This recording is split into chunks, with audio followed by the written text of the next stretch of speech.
primeiro lugar, eu quero dizer que eu estou muito feliz por estar aqui nesse momento. Eu quero agradecer a Deus pela sua vida, Juninho, que você é um homem de Deus que abençoa tantas vidas, abençoa a minha vida há tanto tempo. E eu tenho o privilégio de ter, ao longo aí de 35 anos, me enveredado, né, numa jornada em conhecer os mistérios que estão por trás da música, que é algo que eu amo, sempre toquei, componho, escrevo, enfim. Mas o que está por trás, né, que faz a gente mudar muitas vezes o nosso comportamento, a nossa forma de pensar, e como que isso influencia na nossa vida espiritual? Isso tem que ter resposta, tem resposta, e é isso que eu tenho estudado. Exatamente. E tenho me proposto a fazer. Glória a Deus. Então, nós vamos conversar bastante aqui sobre música. E, pessoal, lembrando que eu vou deixar o link aqui do canal do Márcio aqui na descrição, embaixo, no primeiro comentário. Depois você vai lá, conheça o canal dele. Tenho certeza que você vai gostar muito. Inclusive, ontem eu assisti um vídeo sobre o Raul Seixas. Eu era fanático no Raul Seixas quando eu era do mundo. E eu achei muito profundo, muito interessante o assunto, né, que você abordou ali. Sim. Mas, Márcio, me explica uma coisa. Eu tive uma banda de rock, eu já até contei meu testemunho aqui no canal, e sempre gostei muito, né, do estilo musical que é o rock. É lógico que hoje eu escuto músicas cristãs, eu busco ouvir aquilo que me edifica. Apesar de que eu já gravei um vídeo aqui no meu canal falando sobre música secular, que não necessariamente é pecado. Tem músicas que podem até te aproximar de Deus, inclusive música clássica, eu gosto muito de ouvir também. Uhum. Mas existe sim música que pode te afastar e te prejudicar muito mesmo. E aí o que eu percebo é o seguinte, Márcio. Na década de 70, 80, as músicas, música pop, rock, parece que não tinha a imoralidade que tem hoje, né? Não tinha essa má intenção. Por que você acha que as coisas têm piorado? A qualidade musical e também da letra, das melodias? Eu acho que é uma crescente. Não é que não existia, ela era mais disfarçada, vamos assim dizer. No que tange à imoralidade sexual, obviamente ela era mais restrita e mais disfarçada. E a gente percebe alguns ícones musicais naquela época que já traziam uma conotação sexual, vamos dizer assim, as suas performances ao vivo. Por exemplo, na década de 80 foi quando surgiu a MTV. E a MTV, ela trouxe uma dimensão para a música que até então ela não tinha praticamente, né? Que era a ideia do videoclipe, onde o artista comunicava em uma música só e não um show inteiro, comunicava a sua mensagem não só através da música, mas também através da imagem. Então a imagem associada ao som possibilitou essa dispersão de comportamento que até então não era tão divulgado. Começou, por exemplo, o rebolado de Elvis Presley, que foi uma loucura naquela época. Depois vieram os Beatles com comportamento de rebeldia, né? E aí, na década de 80, você tem alguns ícones importantes que foram disseminando esse comportamento sexual aliado à música. Por exemplo, Madonna. Madonna é um caso clássico, que ela era alguém que sempre disseminava nas suas músicas o comportamento sexual que ela tinha na vida privada, entendeu? Michael Jackson, por exemplo, sempre tinha uma gestualidade na genitália, por exemplo, mostrando para as massas. Isso, obviamente, cria um comportamento de tá tudo certo no inconsciente coletivo das massas, entendeu? Então, naquela época, a cultura era mais assim... mais ortodoxa, vamos assim dizer. E esses ícones da música foram quebrando isso. Não sei se você se recorda desses detalhes. Não, eu lembro sim. E o que eu não sei explicar, e você com certeza vai poder nos ajudar bastante nisso, é porque a música influencia tanto a gente, entendeu? Porque assim, uma pessoa começa a ouvir um tipo de música, ela começa a ter o comportamento relacionado àquilo. Então ela não somente vê o exemplo da pessoa que está ali, como o caso da Madonna, né, transmitindo aquilo, mas a pessoa inconscientemente ela começa a fazer do jeito que a Madonna fazia, que o artista, né, faz, E por que que isso influencia tanto? Existe então esse lado espiritual, mas existe o lado físico também, alguma coisa que muda no nosso cérebro? Absolutamente. Explica pra gente aí. Primeiro, Juninho, a gente tem que lembrar uma coisa. Nós somos a imagem e semelhança de Deus, certo? Nós fomos criados segundo a sua imagem e semelhança. E Deus foi quem criou a música. A Bíblia diz em Apocalipse capítulo 4, o último versículo, um anjo fala assim, ó, porque tu criaste todas as coisas para o seu prazer, o criaste. Então Deus criou todas as coisas por prazer. E esse prazer não é esse prazer carnal que a gente associa a palavra, Sim. mas é o prazer da alegria, da satisfação. Então quando Deus criou a música, era para satisfação, entendeu? Para aquilo trazer a alegria que sobe no coração de Deus. E a atmosfera criada pelos anjos quando adorava era essa. Então, o comportamento dos anjos, e a Bíblia diz que Lúcifer era o principal deles, que regia, né, esse contexto inteiro, ele quando trazia aquela adoração na presença de Deus, os anjos do céu vinham abaixo. Jó 38:7 nos revela isso. Jó 38:7 ele fala um segredo que é tremendo. Quando Deus em pessoa vem e fala para Jó, Jó, é o seguinte, onde tu estavas quando eu lançava os fundamentos da terra? Onde tu estavas quando eu fazia todas as medições? E aí ele fala no versículo 7, quando junto as estrelas da alva vinham e rejubilavam e cantavam na minha presença, ou seja, alegria. Então o que acontece é o seguinte, quando a música ela é entoada, ela tem o objetivo de atingir a nossa alma. E essa atmosfera, e eu gosto de usar esse termo, a atmosfera criada em volta de uma música existe para mexer com você. Entendeu? Então, quando você tá numa festa, por exemplo, e toca uma música que você começa a bater o pé. De repente você começa a bater o pé. À toa você começou a passar. Não, a música mexeu com você no seu inconsciente. É uma das coisas que as pessoas não entendem, né? Porque assim, elas acham que o cristão não pode gostar de jeito nenhum de música secular. Só que a gente tem que entender que, naturalmente, o ser humano ele gosta de música. Independente se é gospel, se é cristã, se não é. Então não é errado você gostar daquele ritmo, né? Só que você tem que entender isso que o Márcio está falando, essa influência que a música pode te trazer, principalmente na sua vida espiritual. Então eu gostaria que você falasse, Márcio, uma vez você me explicou sobre aquela questão do perfume, da atmosfera que gera, né? Explica pra gente aí. Para ser bem didático aqui, imagina o seguinte, eu trouxe aqui um perfume, eu comprei esse perfume quando eu fui ao Oriente Médio, que eu fiquei alucinado por esse perfume. Uma menininha veio e passou um perfume na minha mão, e depois de 2 dias aquele perfume ainda estava impregnado, eu fiquei tão alucinado com aquele perfume que eu falei, cara, eu quero ter esse perfume. Aí eu fui lá e comprei esse frasco. Aí ela falou, ó, compra esse pequenininho também, vendendo, né, árabe vendendo. Aí botei mais esse perfume, porque esse aqui leva um pouquinho daquele tantão. Imagina que esse pequenininho, esse frasco aqui é um artista. E esse frasco grande aqui é o mundo espiritual em que ele está mergulhado. Lembra que quando Jesus estava com a samaritana naquele poço, em João capítulo 4, ele falou assim, olha, se eu te der dessa água do seu interior fluirão rios de água viva. Lembra que ele falou isso para aquela mulher? Lembro. Então significa o seguinte, que quando uma pessoa está mergulhada dentro de um mundo espiritual, seja ele qual for, do interior dele fluirão as águas das quais ele bebe. Então, o perfume é exatamente isso. Imagina que esse aqui seja o mundo espiritual que daquele artista que está mergulhado dentro desse contexto espiritual. Então, dentro dele vai haver exatamente o mesmo contexto que existia ali. Quando ele abre a boca para cantar o que ele acredita que está dentro da alma dele, o que acontece? Ele cria uma atmosfera, assim como eu estou abrindo aqui esse frasco, eu já começo a cheirar essa fragrância que está aqui, a mesma coisa acontece com música. Na questão do perfume, o que acontece? As partículas químicas que estão aqui criando essa atmosfera, elas existem para causar em mim uma sensação de coisa agradável, a tal ponto que me atraia a origem desse perfume.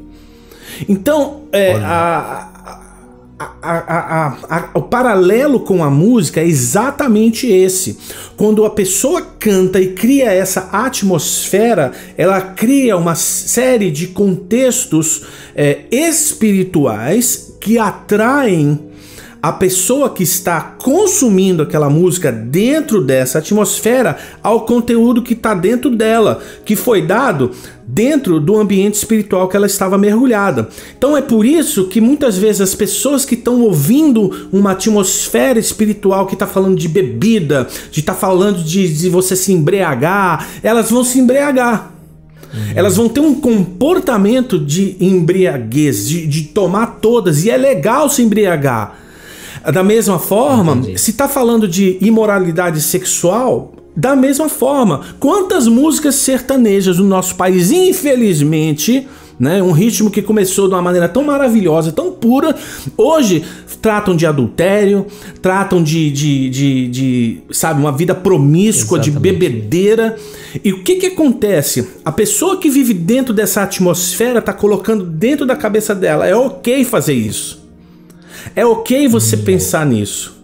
E daqui um pouco está cometendo adultério. Por quê? Porque começou dentro de uma atmosfera da qual era cantado algo que foi dado dentro de um contexto espiritual. Então a música existe para você aproveitar ela aqui dentro. Agora, o que você absorve, o que você é exposto, você se manifesta no mundo espiritual. É simples assim. Só que as pessoas vivem hoje a mentalidade, não é bem assim. Não é bem assim porque elas não querem entender que aquilo faz mal. E como você mesmo falou, Juninho, você usou um termo muito, uma figura muito interessante. Aquilo, para quem é cristão, vamos assim dizer, né? Tem muito da cultura do que não é bem assim. Exatamente, E assim, a pessoa também esquece que ela não vai somente ouvir aquela melodia, mas ela vai também receber aquela informação, as letras, né? Sim. E aí, aquilo vai mudando a maneira dela de pensar. E eu vejo que uma das estratégias do inimigo é essa, né? Ir mudando aos poucos, e a gente começa a receber aquela informação associada a uma coisa boa, porque a gente gosta do artista, gosta das roupas que ele veste, o modo dele se comportar. E aí você vai quebrando aquilo que para você era um valor inegociável, de repente você começa a pensar, por que não? Né? O fulano faz e eu também posso fazer. Então você começa a querer imitar aquela pessoa, e é por isso que a Bíblia fala, né, se eu não me engano, no Salmo 115, que fala, tudo aquilo que você adora, você se torna igual a ele, né? Juninho, Então se você adora uma imagem que não fala, não enxerga, não ouve, exatamente, você também fica assim, cego espiritualmente. Exatamente. E aí deixa eu te perguntar uma coisa, como que a igreja hoje pode lidar com isso, entendeu? Porque eu vejo que até louvores, a gente tem que pensar muito bem se vai escutar todos os louvores, porque infelizmente são louvores voltados para o homem, né? Não tem nada de adoração naquilo. Explica para mim assim, como que a igreja pode lidar com tudo isso? Juninho, eu acho que isso é um problema tão crônico hoje nos nossos dias, porque existe uma dicotomia, né? Por um lado, existe uma música no mundo que é extremamente sofisticada, atraente, inteligente em muitos aspectos, quando você estuda a música para valer. E outro lado, que é uma música tão paupérrima, tão ruim, tão mal feita, entendeu? Tão copiada dos enlatados aqui dos Estados Unidos. E eu penso que falta muito estudo, falta muita hora de Bíblia e joelho no chão, sabe? Eu tava conversando com um músico hoje de manhã. Aliás, ele é um ministro de louvor aí do Brasil, de uma igreja, e ele tava muito impactado com os vídeos que eu tô fazendo. E eu tô escrevendo um livro, Juninho. Deus me moveu a escrever um livro sobre música, influência sobre música, quando que ela nasceu, caiu como, quem era Lúcifer, para ensinar, para compartilhar justamente com aqueles que estão buscando, porque não tem esse conteúdo, entendeu? E eu me deparei na jornada de escrever esse livro com um trecho tão poderoso da palavra que eu confesso que nunca tinha olhado sob esse prisma, que é a história do bezerro de ouro. As nossas igrejas estão cheias de bezerros de ouro e as pessoas não veem. E o bezerro de ouro é simples. Quando você estuda sobre os deuses do Egito, e por que bezerro, né? Isso é importante. Pô, poderia ser uma coruja, um sapo. Por que foi um bezerro, né?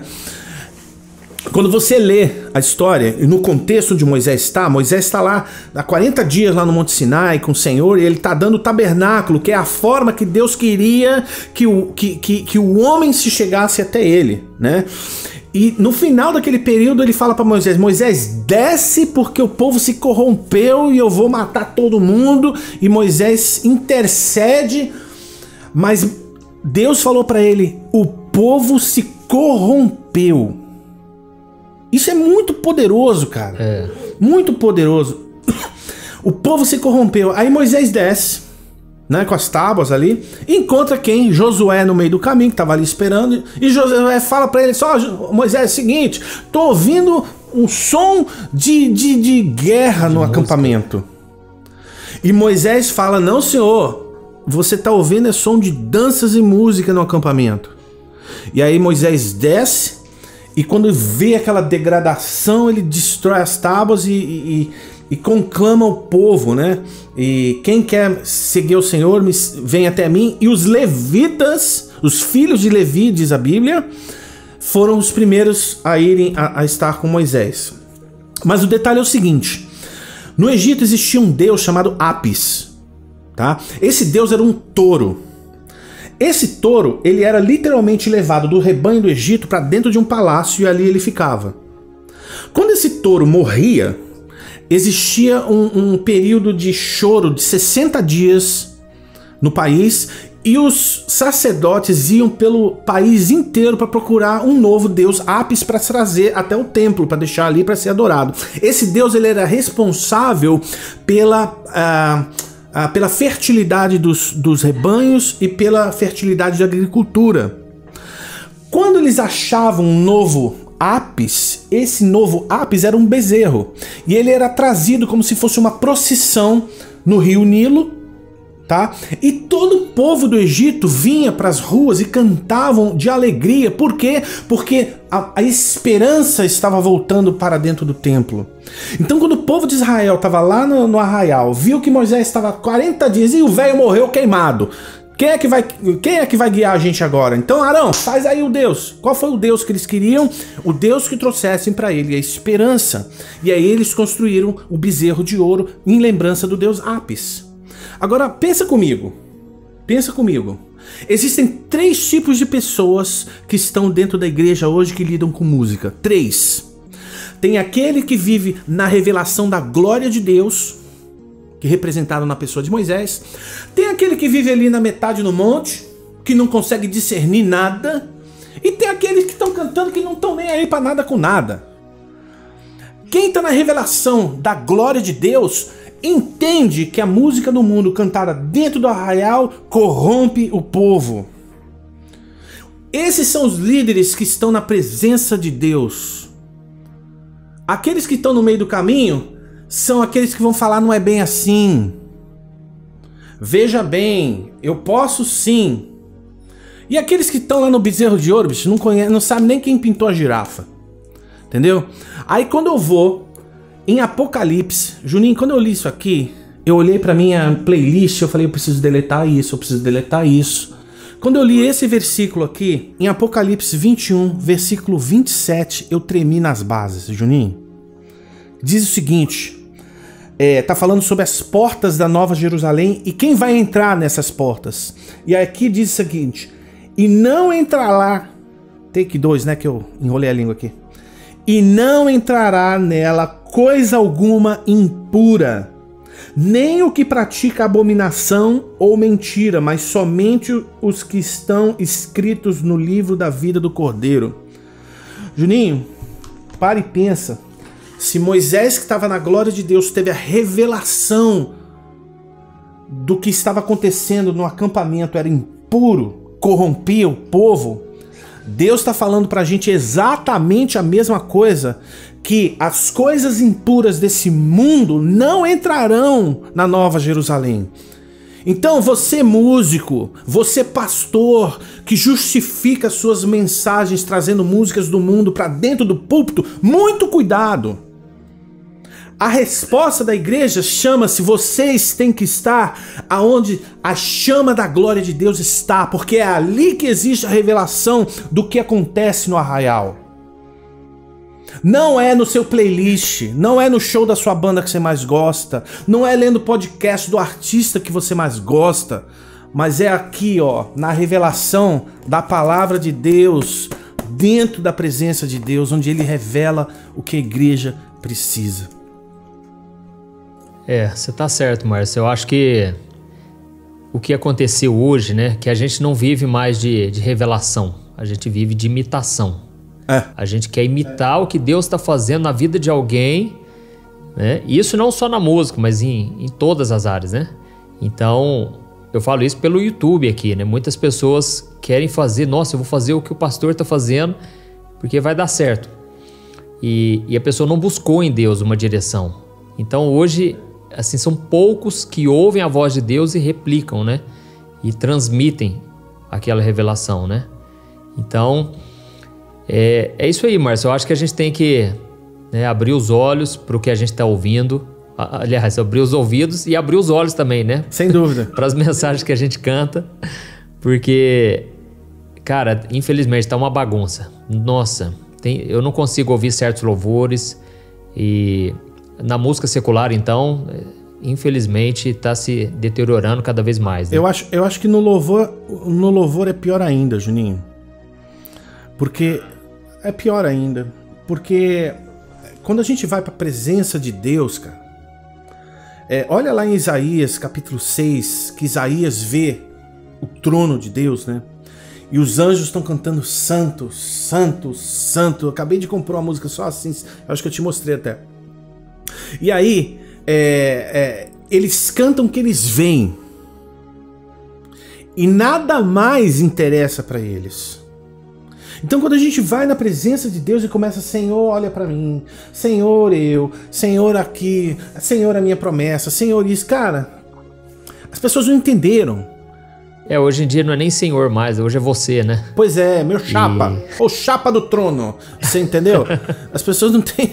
Acabou o temor, né, cara? Acabou o temor do Senhor. Isso para mim é o mais triste, eu acho.